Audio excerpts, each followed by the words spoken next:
can hear us now. Google can probably see us now.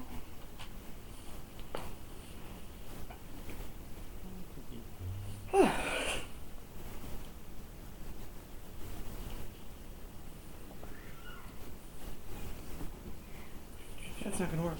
That's not gonna work. No. Maybe a little more. Hello. Hello. Voila. Hello. There, I'll get closer now. See, this is where you need a third person. Oh yeah. That's kind of nice. Hi Hello, there. everybody. This is Relationship Rehab. I am Lee. I'm Paul. And we are the writers of CoupleDumb.com and ParentDumb.com. And Disaffirmation. And we're out of breath Disaffirmations. And we're out of because breath. we're running around too much. It's day off from school today, so we have all three kids home. Yes. So if you would have caught us about a minute and a half ago, you would have caught us being really good parents and saying, "Get out of here," things like that. Don't talk to us. That's to what your Judy. sister is here for. Yeah, and of course I haven't known what day it is all day now. All week. Yeah, I haven't true. known. This has been And a really... today's even worse because I keep thinking it's Saturday because the kids are home. Yeah. We're having 2 Saturdays this weekend. 2 Saturdays and 2 Sundays this weekend. Yeah, they have a 4-day weekend. Yeah. I don't know why they do that to us. Yeah. I have It no is idea. cruel. It is cruel and unusual punishment. Actually, yesterday we were discussing summer plans for our kids, and we're moving this summer, and so, what do we do? And so my suggestion was we put the littlest one in school, and this was like, well, what about Bobby, the 7-year-old? And I'm like, no, Bobby works. Yeah. Bobby's slave labor. Yeah, this is true. This is from a girl who I actually agree with that. spent all of her time. Okay, take out the tissues. Because this is sad. No, actually, it wasn't that sad. I spent all of my free days when I was a little girl working in my parents' factory, like sweatshop factory, and there's no, and of course we didn't have little Malaysian children or anything like that. We had, women sewing clothes and all that, but I would literally get there at 8 o'clock in the morning and leave there at 8 o'clock at night with my parents, and I actually worked. So you were the Malaysian child. I was the Malaysian child, and I worked. I mean, we're talking, I was like my youngest age, a 4-year-old, and I'd be running around delivering, cloth to people and whatever my mother needed. I was her little gopher, and as I got older, and I remember this like a really vivid memory. The special day when I got my own scissors, and you're gonna. Hot. Are you leaving me? No. Yes, it's too sad. They're like the special spring-loaded scissors that seamstresses use, and I got to wear them around my neck. Now, dangerous is all get out, but back then they didn't think about danger in children. We didn't have seat belts and stuff like that. So here I am, with my little scissors, and I would work in the part of the factory that was where they pressed the clothes, and where we did like the final quality check of the clothes, and then bag the clothes, and you put the cellophane bag. So here I am, a 5-year-old working where it's nothing but steamy and hot.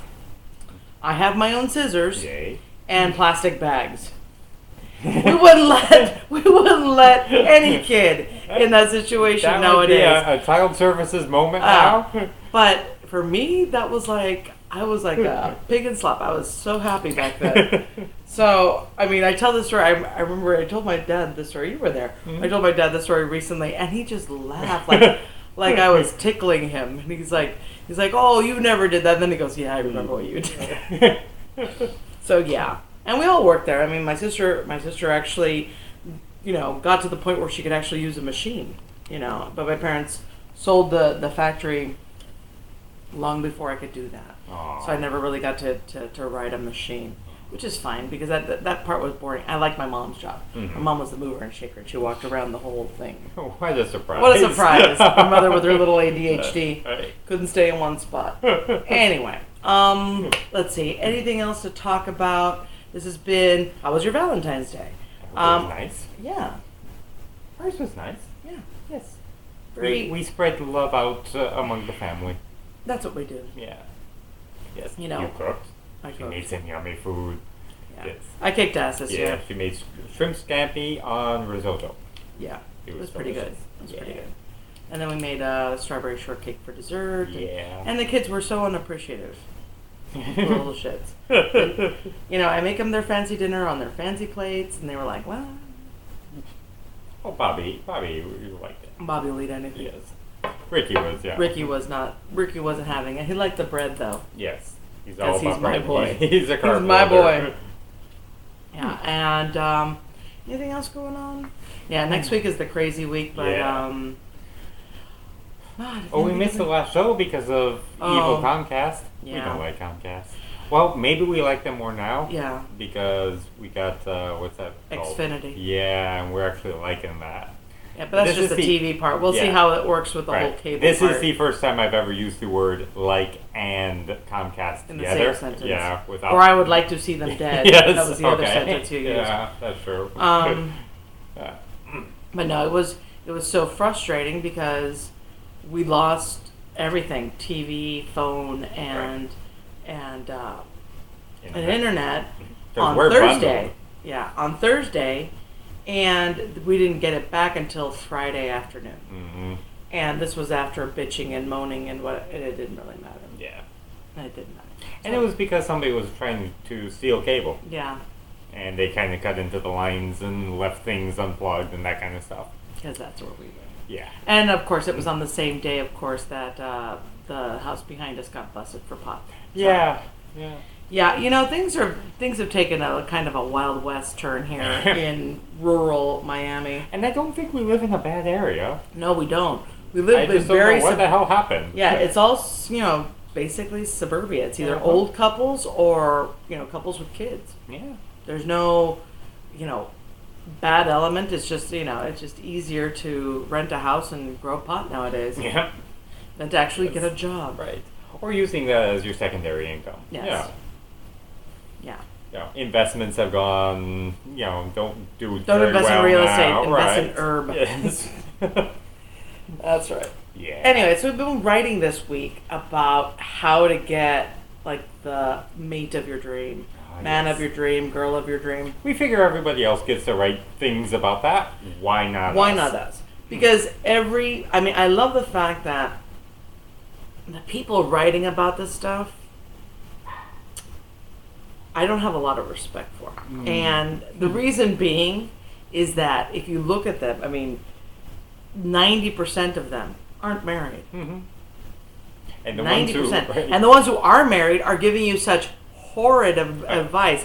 Like, literally, shut up, be somebody else. Mm-hmm. Oh, there's also a bunch of them who are married, they've been married 25 years, 7 years to the first one and, 8 to the second one, that kind of thing. Yeah. That doesn't count. Yeah. I don't mean to rain on your parade, but So doing, how to get the man or the woman of your dreams over and over again doesn't really count to us. it's like, what was it, okay, I wrote about it on Wednesday. Steve Harvey, who's going through the middle of a horrible divorce, Right. is writing about, how to get that man. Okay. Mhm. And JWoww, I'm sorry, I'll never say that again for as long as you need to. I do this right. show. You But need to say who JWoww is. JWoww more, 'cause is I actually had some- to look her up. is some and get- lady on Jersey Shore who wrote a book that people are actually buying. It's like number 2 in Amazon, and it's about getting that guy Yeah. because she's had so many of them. It's, Honestly, it's like they're not writing. In the old days, I think maybe it's my own rose-colored glasses type of view of the world, but I thought the idea of getting the man of your dreams, and ladies, I'm speaking directly to you, was to create a relationship and marry the guy and live happily ever after. Apparently not now. no. Getting the man of your dreams is basically to bang him, be with him for a few months, then move on, and find I another see. and have another dream. Okay. So these Cowboy books, Dream. right? They don't really have to be books. They can be pamphlets. Mm-hmm. Something shorter, you know. Yeah, because just get to the point. Well, that's exactly what JWoww does. That's all she does. She got when she graduated from high school, I think it was. Her gift to herself was buying herself some boobies. There we go. That's appropriate, being that's probably the only degree she's going to get. There you go. What? No, there's no argument. I'm not going to argue. But you never know. You never know if 5 years from now and she's no longer a reality show star, she goes to MIT and gets a degree in theoretical mathematics. Really? Yeah. You never know that. You never know. There that. is a finite possibility. There is a possibility of that she'll get struck by lightning and her IQ will jump 100 points. Right. And all of a sudden, she is the next Stephen Hawking. You don't know. Right. There is also a possibility that she'll just disintegrate. When she gets hit by lightning. We could hope. We could hope that. Anyway, no, I don't hope that. No. God bless you. I'm glad you're selling a lot of books. But what they're putting out there is kind of... I mean, actually, her stuff isn't that insipid. It really isn't that insipid. Mm-hmm. Steve Harvey stuff is insipid. Yeah. Steve Harvey stuff, I don't want anyone to run out there and buy his book. Don't. Because what he's saying is some of the nastiest shit out there. Basically, his premise is men are all assholes. Mm. No question about it. Men are all assholes. And their only purpose in life is to get the cookie. The cookie obviously being sex and whatever. Mm-hmm. Yeah. You see, but JD's not an asshole. Yeah. Sorry, JD. I know you'd love to be an asshole, but it's hype. It's all hype, dude. Because, you're a nice guy. We're not assholes. Yeah, you're a nice guy. You've got a wicked sense of humor, but that doesn't make you an asshole. Steve Harvey, however, apparently is an asshole. So, yes, sorry. No, he's badass. He's badass. Oh. He scares me. He'll cut you. Anyway, so his whole thing. Okay, so men are all just about getting the cookie. Then girls have to decide whether or not they're just gonna shut their mouth and play the game with the asshole to have the asshole, or be lonely. Those are your only two choices. You know, either you're going to be lonely or live with an asshole. Wow. You guys are screwed. I know. And it's like, this is a feel-good book. He's got people like frickin' Aretha Franklin saying, oh, he got the best advice. It's like, lady, when was the last time you had a relationship? Seriously, I don't remember the last time she had a relationship. I don't remember her whaving a relationship. Yeah, I don't really know of... Yeah, she probably has a dozen kids. I don't know. But not who you would call, somebody, let me call, my auntie Aretha for relationship advice. Anyway. Yeah. His stuff is insipid and nasty and gross. Yeah. Don't like it. JWoww stuff, not that bad. What kind of stuff does she do? No, it's more empowering of the woman and stuff like that. But then again, she wrote with somebody else. So in other words, she showed up. Used her name and moved on. So whoever it was that wrote with her, some props, but not a lot. You're not going to get a lot from me. Anyway, there are, what did we figure? Something like a couple of thousand books on this subject alone, on how to. If you go and you Google how to, get the guy of your dreams, there are millions and millions and millions of search results. It is one of the most common that you're going to find. That's why we wrote about it. We're not going to lie. Mm-hmm. And also because we get, because we write about relationships, we get at least 10 offers a week for them to send us their books so that we could review them online and whatever. And we don't do it, mainly because... Well, you're watching this show. Take a wild guess why we probably shouldn't be reviewing them. Because we know that if we ever reviewed one, they'll never ask us to review a book again. So using the words, this is stupid. Yeah. probably isn't going to win us too many friends. Insipid, I think, is the word. Insipid is the word of the day. So, that's, I mean, people are writing all sorts of crap on this stuff. And if you read it, I have never been, we try to do research, I mean, we're both trained as researchers, social science research, because, as a psychotherapist, I've actually had things published with research, I've presented with research, so of course, everything for me is research, and this one, of course, with his science background, as a physicist, lots of research. Right. So before we write anything, we usually read things about it, and then we kind of regret that we ever did. Yeah. Because the stuff out there, I mean, some people actually say things like, wear less clothes, shut your mouth.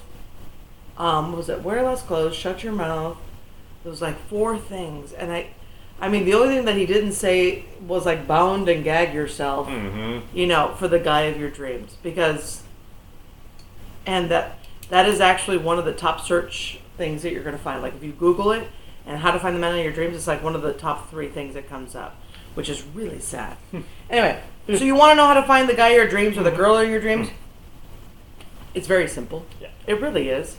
There's no mystical, well, actually there is a mystical part to it. I'm not going to lie. It is mystical.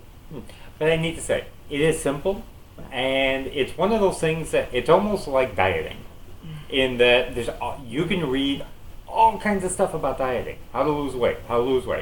If you actually look at what journal articles say, it's pretty simple. Eat less, exercise more.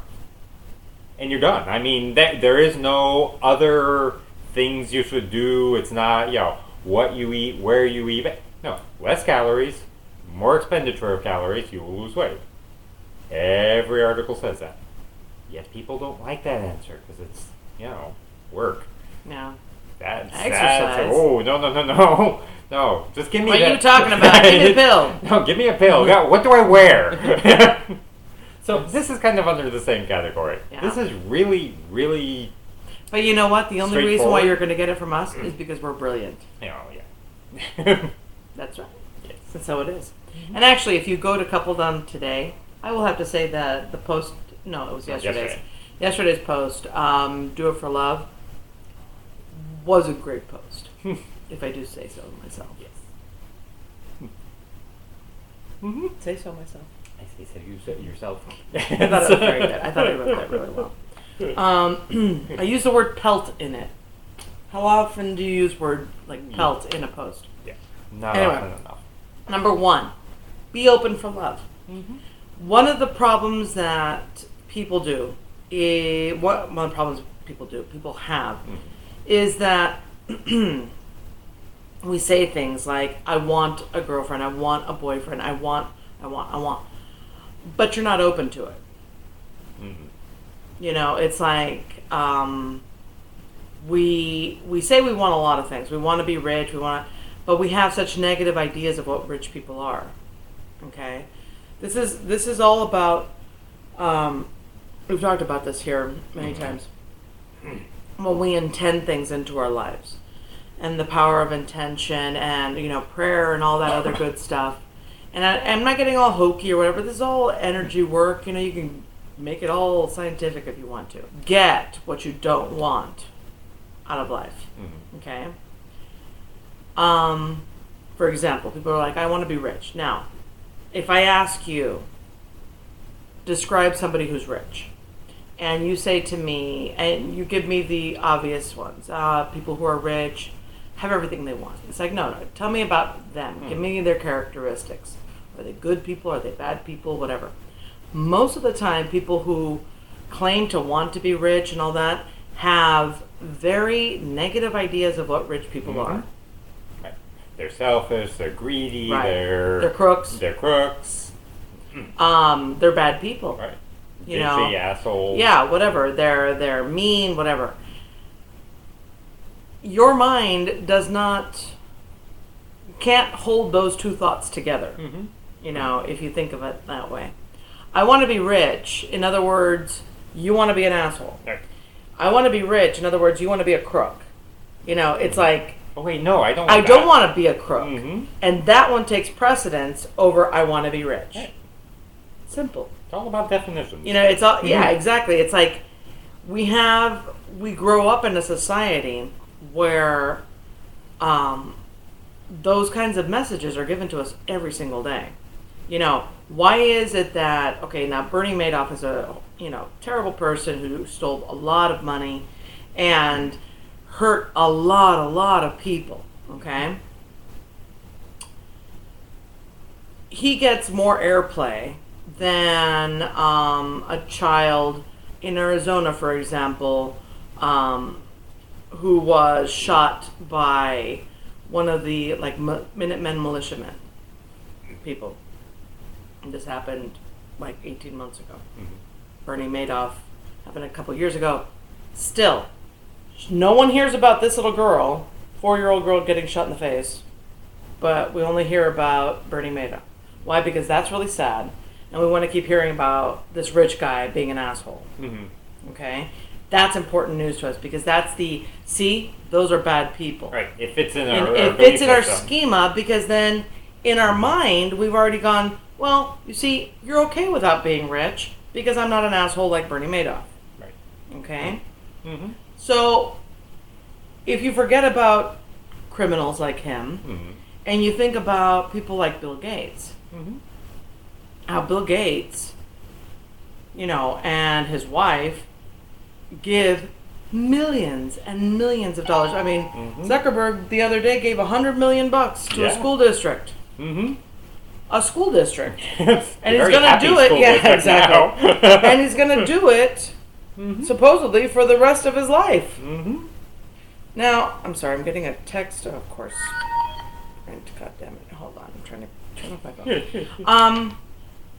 These are beautiful things. Now, do we hear about the Gates Foundation and the millions they give all over the world? No, not really. I mean, we do because we write grants and we see things like that.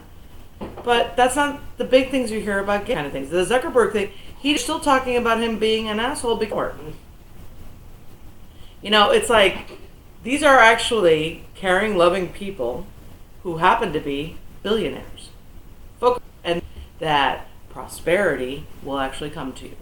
Okay? So, why do I say this? Same thing for love. Okay? If you think, ladies, that men are assholes, you don't want a man in your life. Men, if you think all women are bitches, you don't want a woman in your life. No matter what you're saying, your words what comes out of your mouth is one thing, what's in your head is a completely different thing. This is why open for love. Yeah. You have to fix in your mind all the relationships you've had. Doesn't that sound easy? Uh-huh. See? No. And that includes your relationship with your mom and dad. Mm-hmm. Yeah. See? That's all. Okay, good night. No. Yeah, that's a big deal. But that is it. It really is that. I mean, there's a bottom line to this. That's what you need to do. Do it. And it doesn't matter what you wear while you do it. It doesn't matter whether, the boobs are out or not. It doesn't matter what kind of jewelry you have on. It doesn't matter whether some of the other wonderful pieces of advice out there. Whether you could suck a golf ball through a hose. Right. Maybe it matters a little. No. Yeah. It's keeping the man. That's right. That's a different book. That's a different book altogether. It's amazing how open people become once they've healed a lot of those old relationships. Because what it does is it also heals a lot of the decisions we make about ourselves and other people. It's kind of scary to live in a world where you think that everybody's mean and horrible, and then you make the decision that you're just going to play along with this. Mm-hmm. And a lot of people have that. And of course, my parents are calling me in the middle of the show. Always. Every week. Anyway,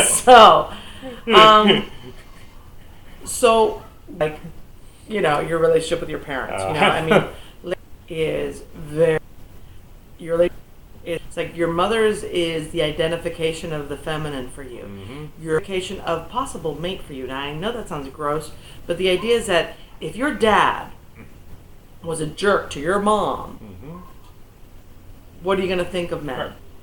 Okay?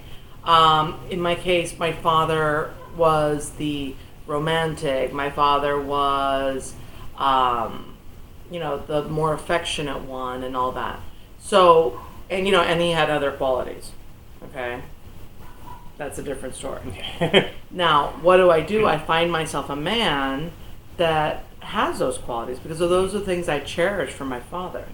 The things I didn't cherish, the fact that he was a Hispanic male and he did that to a T, that he was a philanderer and things like that. Those are things that I had to come to some understanding within me. Right. Okay? That, I didn't like that. That's just something I didn't like. Now, notice how I said I didn't like that. That's after years of therapy without having to spit and, grind my teeth, and gnash my teeth and stuff. But then I find myself a guy who, within our first few meetings, he says he hates that stuff. And we bond through that, and then everything else that we create. I'm not saying that alone made it so that, we've been married for so long and we've never cheated and all that. The idea is that it helped us get together. Okay? What we created after that is a different story. You see, that's the thing that people don't get. It's like, how to get the man of your dreams or how to get the woman of your dreams is just the tip of the iceberg. Okay? They're creating a relationship, that's what's under the water there. They're really not looking at it on the continuum. No. It's like having a date. Right. It's like, then just say it like that. Yeah. How to find someone to date. To a certain extent, this is the same conversations we have about weddings. Yeah. It's like, why does the wedding bother us so much? Weddings are beautiful. We love weddings, but the concept kind of bothers us because people just stop there. Yeah. They'll invest $50,000, $100,000 in a wedding, and they'll invest this much in a marriage. Right. That's that really is the crux of our complaint with all these books. So anyway, being open to marriage, meaning clearing the decks. To love. Being open to love. Yeah, being open for love. Sorry. Don't shit on possibilities. This always drives me crazy when I have women saying, "Oh, well, how do I find a guy?" Blah blah blah blah, and then in the same breath they tell me about this guy who wanted to go out with them, and they're like, "Oh, he wanted to go out with me," and he's just not my type. He's not my type, or I don't date guys like that. Right. Like what? What did he have? 3 arms? Again, I go back to my whole definition thing. Yeah. Because it really bothers me that people can't define what they want. Right. That is, in most of the trainings that we've done, that's usually where they start. They can tell you what they don't want, but they can't tell you what they want. That's always, it's like everything comes out, every intention comes out negatively. Okay? So in other words, I don't want a guy who cheats on me. So what is the universe pick? What is the energy the universe is picking up on? Infidelity. So because you've defined it. Because you defined it. So that's what you're attracting into your life. Because as long as you don't want something, it's like, if you think of science, we are always looking for equilibrium. Right. And somehow energetically, the universe knows that you need to work on certain things in your life. And you'll notice this by the fact that it keeps coming up again and again, like a theme, that every time you meet a guy, he cheats on you. Well, why do you think that is? And then, you could be a victim about it and say, well, because I'm not enough, and blah, blah, blah. Or you could decide that the universe wants me to deal with this. The universe wants me to figure out what my relationship is with infidelity. And why it is that I hate it so much, or whatever. I'm not saying that you should love infidelity. I'm saying that there is a lesson to be learned in that. the lesson to be, and then I'm just going to jump to the finish line on this one, because this is a lesson I've learned over the years, and I'm very grateful for this lesson. Infidelity is just another example of imperfection, and being faithful is so important in a commitment, but the reality is that not all commitment is perfect, and when strays from that commitment, it is almost like a sounding call for the commitment to regroup and get stronger. Okay?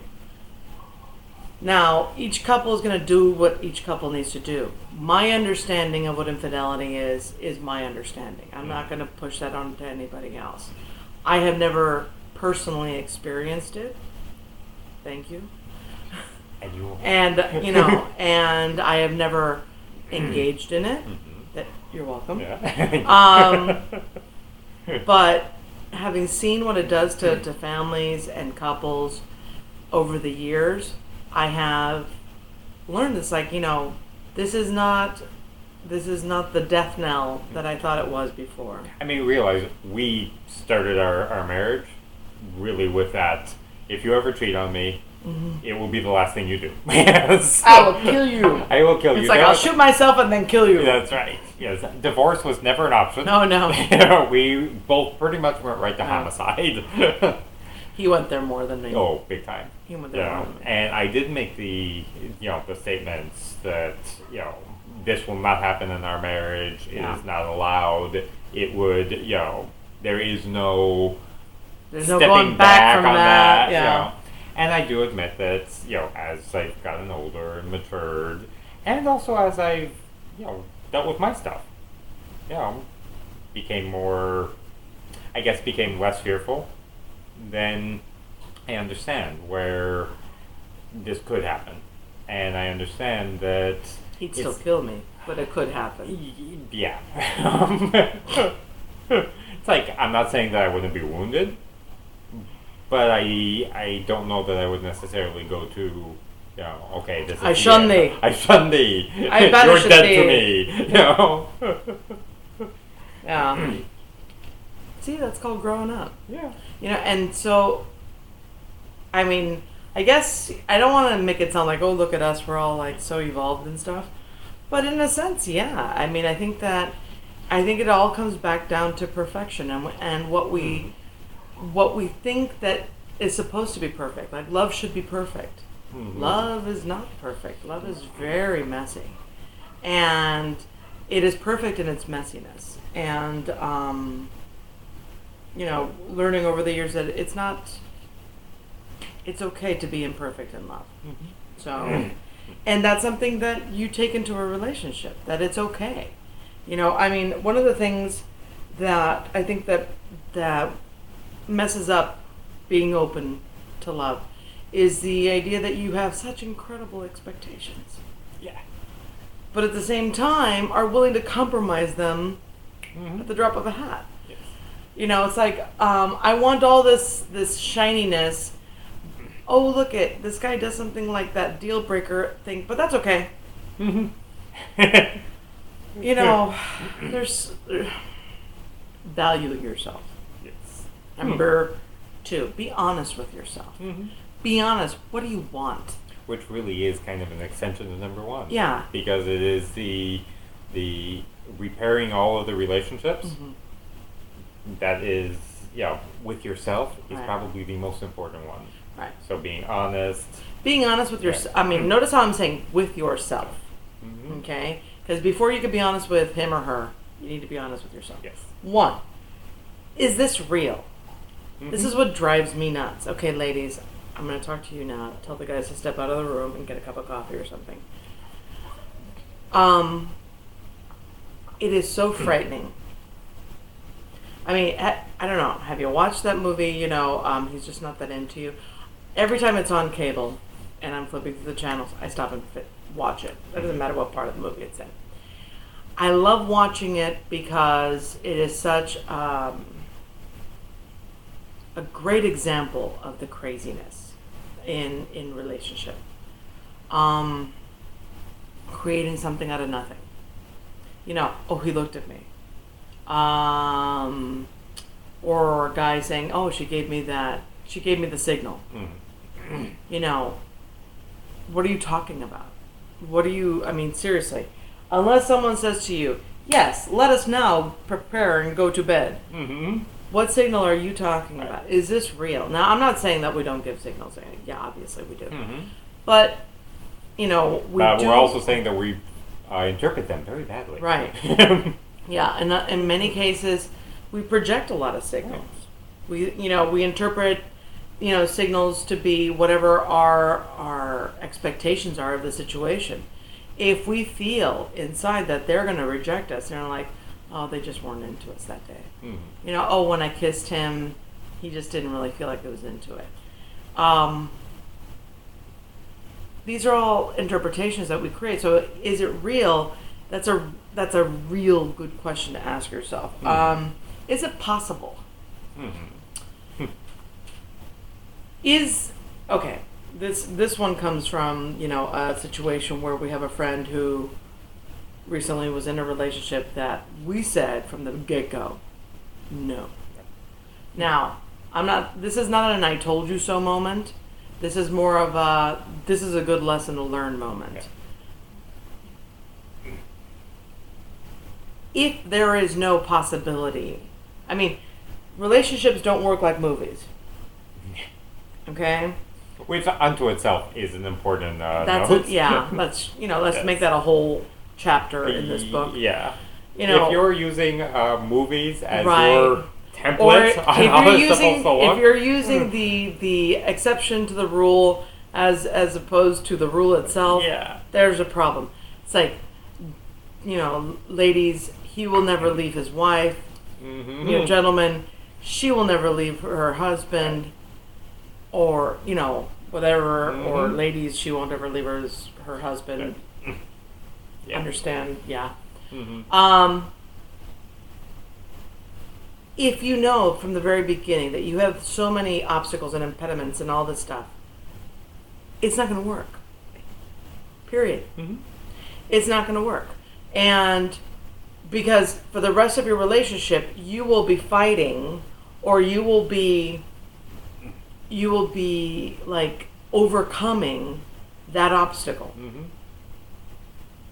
Because even if at the end you spike the ball, you get the girl or you get the guy or whatever, and you go to live happily ever after, you've spent the whole beginning of your relationship overcoming an obstacle. Right. You haven't created any kind of foundation other than strife. See, I'm going back to my the thing Romeo and Juliet. Yes, they very romantic. They had this thing that they had to overcome because their families hated each other. Well, spoiler alert, they died at the end. It's not the way you want it to end. Yeah, but it is. The story is crap in terms of a love story, but it's a great example of what really is the end game of a relationship that starts like that. In this situation, our friend was the mistress, Mr. How do you say that? I don't know. Yeah. Was the one on the side. One on the side. We all said, This person said, and continued to pursue it. Oh, they're going to leave their spouse. Right? Bullshit. They never do. Yeah. And long story short, after alienating most of her family, it's over and it's done with. And the most that came of it was, I still love you. We could still see each other. So in other words, stay on the side. Stay on the side. So, yeah. Bitch. Anyway. The point is, there was no possibility in this. Right. There never was a possibility in this. And the idea of investing so much time and energy and love and I wouldn't even call it love. I mean, it's like this obsession because it's something you can't have. That's a problem. See, this is the Vegas of relationship, is what you're seeing there. Because if you're real practical about it, you would look at it and go, okay, is this the best way to invest my emotional money? Because, yes, there is a possibility that I might get that person. It's 1 in 400. Okay? Is that good odds? Hell, I wouldn't even bet that in Vegas. But it's fun. But I'd bet $1 in Vegas. Yeah. So in other words, if you tap it once and you're like, okay, that was fun. I didn't win. Okay, I'm pulling my money and going. It's somewhere. It's like going to Vegas and going, okay, this is fun, and then realizing that you just put up the house for that 400 to 1. For that 400 to 1, and going, ooh, I overdid it. Or like for example, right now the Powerball is 129 million. Mm-hmm. It's like selling your house and buying that many lottery tickets for 129 million. That's really what it is. Yeah. And you're investing all that, and then when you lose, because you will, because it doesn't work that way. It takes one ticket to win, not 500,000 tickets to win. It's like the statistics. We like to believe that statistics actually favor us when we invest more, and the reality is that it actually goes against us in some weird, wild paradigm. Yeah. Basically, it's the odds are still whatever it is, 100 million to 1 with each ticket of yours. Right. If you buy 20 tickets, it just means that you get 20 shots at 100 million to 1. Yeah, it doesn't actually reduce your odds. No. Because each ticket is 100 million to 1. See? Statistics. Yay. They're nasty things. Actually, I did a study on that. That's why I know that one really well. Statistically. Yeah, but you'd ask somebody, it's like, but if I buy 1,000 tickets, I've reduced. No, you don't. You just got 1,000 shots at 100 million to 1. But it's hard for people to. But it's me, and they love me, It's like, no, they don't. Yeah. It's like, I'm sorry, I'm a married woman, and I love my husband, and let's say this great guy comes along, like fantastic guy. Now, I'm not a dead woman, so I will look at the great guy, okay? And he could try to woo me, and if I were that type of woman, I could bed him. But I'm already married. Why would I leave this, the sure thing, to something that isn't? Look at it that way. Right. Weighing the possibilities. Weigh the possibilities. It's all statistics. Yeah. Okay. Is it what you really want? Do you really want to start a relationship and be known as the other person for the rest of your life? Okay. Because of the fact that his last foray into a relationship prior to ours was as catastrophic as it was, not catastrophic, it was very much a blip on the relationship thing. People don't see me as the other woman, but technically I was. I was. Yeah. We never did anything, while he was still dating this girl, but the feelings were there. Right. Okay? Had I made a move and whatever, that would have been my reputation.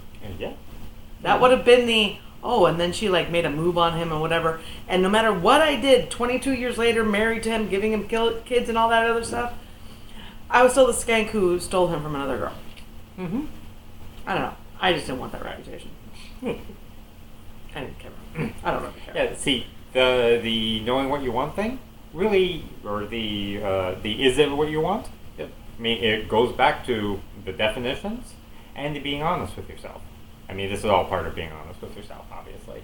But it's the being honest with the whole situation. It's like, if you are going to be involved with a married man, for example, okay, or a married woman, and you get the married man, well, do you think that this guy has changed? It's like, you're this incredible person who has suddenly made this philanderer not the philanderer anymore? Right. Do you really want that? Do you really want to be married to a man who is a known cheater? You know he's a cheater because he cheated with you. These are all the... He's changed. Yeah. This is love. Yeah, a little realism, just a little. Yeah. I mean, love can be beautiful, but it doesn't have to be dumb. Or, I mean, even more simple than that. Is it what you want to only have the love of your life with you once a week? Mm-hmm. Are you okay with Skyping for love? Mm-hmm. You know, for a month at a time because they can't get away to see you. Is that what you think you're worth? Mm-hmm. I don't know. I mean, honestly, you're going to define that for yourself. Mm-hmm. But I think it comes to the last one there is the don't compromise on things. Mm-hmm. If you want something, you know, we're not compromising kind of people. Paul and I are very stubborn. And I want what I want. I'm willing to get half of what I want. Mm-hmm. I want what I want. He's pretty much the same. Yes. And he will dig his little heels in. Oh shit, you're welcome. Okay, I'm sorry, but not compromising. Anyway, not compromising. Yes. So when you have a marriage, you know, people say, "Oh, marriage is compromise." No. Marriage is not compromise. Yeah, absolutely not. Compromise means that you're never going to get what you want, and I'm never going to get what I want, and that's just the way that it is. We'll both be half-assed. Yeah, we're going to be half-assed about all this. Who are you? Anyway, so yeah, that always drives me crazy when people say things like marriage is compromise. Right. It's like, no, they're not. Mm-hmm. No, they're not. No, they're not. No, they're not. There is no compromise to I want to have kids and you don't want to have kids. Mm-hmm. There is no compromise to I hate your parents and or I hate your family. Mm-hmm. There's no compromise to those things. So it becomes about creating whatever, or creating a new relationship, creating a new set of ways of looking at things. Right. In our marriage, we don't dig in our heels. Mm-mm. Okay, so when I say things like "don't compromise," I know what I still want. Mm-hmm. I know that I want him to be affectionate and loving, whatever. Right. And if he says things like, "Well, babe, this is who I am. I can't do that all the time." I'm not going to go, "Okay, well, I guess because he is nice to me, whatever. I could do without him being affectionate." No. Mm-hmm. No. Right. I want that all. I want all of it because I deserve all of it. Mm-hmm. I am worthy of all of it. When we start making those compromises, when we're just dating, you're just praying for a miserable life. Right. Really, mm-hmm. in the long run. Many people put up with certain behaviors. And when we say things like, "Oh, that used to bug me, but, that's just the way it is." Okay, now, there are certain things I have let go of. Mm-hmm. And those things are more in the realm of my perfectionism, or what I consider the perfect way of being. For example, I know for a fact that Paul will never put a plate in the sink and put water on it. He won't do it. Paul will never put a plate on the sink, rinse it off, and shove it in the dishwasher. Without ever being directly asked. He won't do it. You know why? Because after 22 years, I know he won't do it. Okay? Those are my personal preferences. Understand that's not like, that's not the deal breaker, right. It's like... I want a relationship with God, I want love in my life, and I want the plates to be rinsed. Exactly. Admittedly, they don't fit that same category. It's not in the same vibrational plane there, let's say, to use something that we find funny. So, it's kind of like, oh, he leaves the toilet seat up. Put it down then. And really, are those the deal breakers? Right. Mm-hmm. And the deal breakers are the emotional ones, right. The ones that deal with you. Does he or she make you feel like you're $1 million. If he or she does not, if that behavior that they lack doesn't make you feel good, you know what I mean? Then it's really not the deal breakers. Right. For example, if he wasn't affectionate, for me that would be a deal breaker. Right. And that's not something I'm willing ever to compromise on. Much like if I weren't affectionate with him. Now, when we first got together, he didn't want me to be affectionate. Yeah. That was funny. He actually said, "Oh, I'm not a touchy-feely person. I don't, yeah. I don't like the hugging and stuff." And I'm like, "Tough shit. I like to do that." That lasted, what, a whole 15 minutes? Kind of like, I think I hugged him right after that. And I don't think I've liked those since. So, but that's know the difference between those things. You know, I don't feel safe with him. Okay. Let's say that he's everything that you've ever wanted in a man. He won't work. He won't go out and find a job or whatever. These may or may not be deal breakers. That might not be a deal breaker for some people, but that... And for some others, But if you think about it, if you find yourself in a position where you have to do all the work, and then you come home and he's just this wonderful person, but you don't feel safe because there's never enough money. And he could be all wonderful and fantastic. He just chooses not to work because he just doesn't want to work. And it's like, but no, it's like we're creating something together.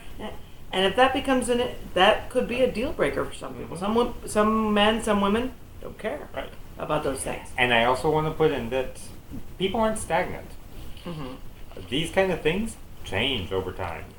There is the people out there that the important stuff, the stuff that they wouldn't compromise on, would be rippling abs and little teeny waists.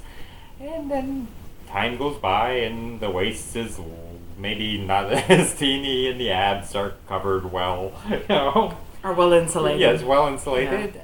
And that's okay. Okay. Yeah. Next one. Okay. Be honest with them.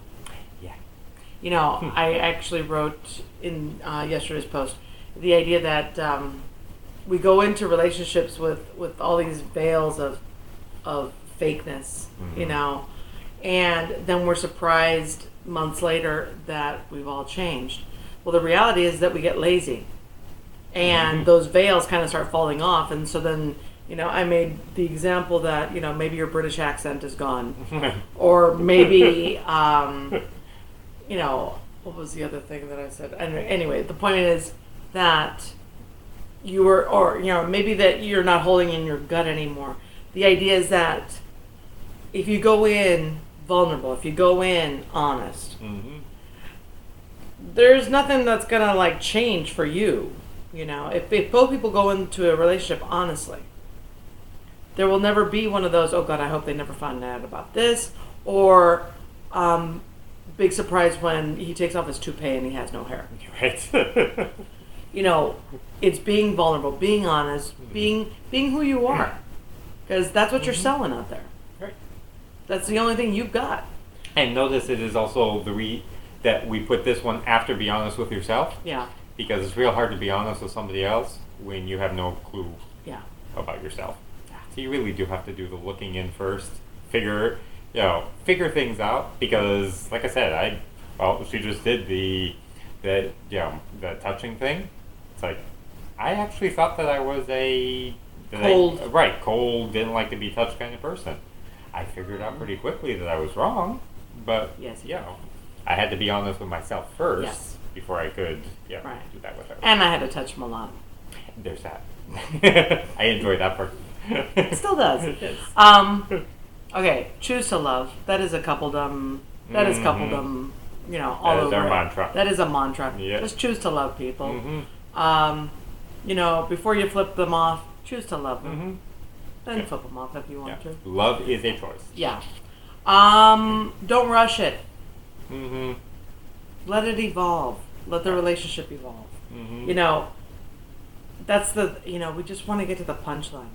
We just rush to. We want to see the end of the book. I mean, there are people who read the end of the book before they get because they can't stand the suspense. Right. Don't rush it. Mm-hmm. Let it evolve. It's like the sad thing is when you think about when I think back to when we were together in the very beginning. Did we rush it? Did we not rush it? You kind of miss those times. Mm-hmm. It's kind of like I finished college in 3 years. And then I realized, damn, I screwed myself out of a whole year of college where I really had a wonderful time. Mm-hmm. So, enjoy the time. Right. There is no rush. Right. We're not saying to let things become stagnant. No.